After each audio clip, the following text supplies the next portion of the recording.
Kita ke informasi selanjutnya. Rencana perbaikan total 2 pelabuhan penyeberangan Gampa dan pendalaman baru Barito Kuala nampaknya tahun ini akan ditunda pengerjaannya. Penundaan ini akibat adanya pemangkasan anggaran oleh Kementerian Perhubungan RI sebesar 1 triliun rupiah. Pemangkasan anggaran sebesar 1 triliun rupiah oleh Kementerian Perhubungan RI berdampak hingga ke daerah, salah satunya Kabupaten Barito Kuala. Rencana Pemkab Batola melalui Dinas Perhubungan yang tahun ini akan melakukan perbaikan menyeluruh di 2 pelabuhan Sungai Gampa dan pendalaman baru nampaknya tertunda. Tertundanya perbaikan di 2 pelabuhan yang diprediksi memakan biaya 12 miliar rupiah tersebut lantaran adanya pemangkasan anggaran oleh kementerian. Melihat kondisi ini, pihak Dinas Perhubungan Barito Kuala akan berupaya mengambil langkah perbaikan sementara guna mencegah terjadinya kecelakaan.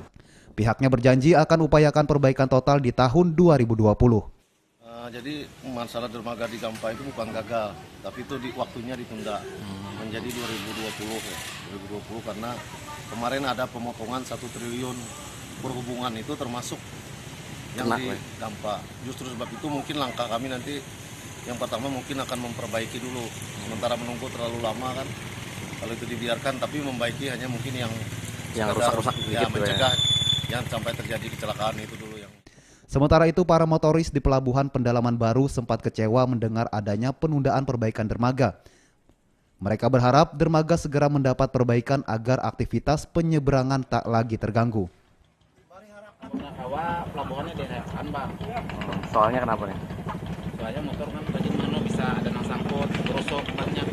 Ada yang rusak ya, lantai-lantainya atau gimana sih? Kayunya Mungkin lantai-lantai gitu, Bang. rusak ya?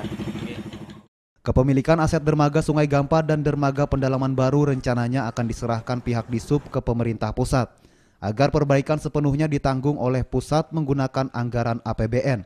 Dan setelah pengerjaan perbaikan selesai, maka seluruh asetnya akan diminta ulang untuk dikembalikan ke daerah. Dari Barito Kuala, Muhammad Amyis, iNews melaporkan.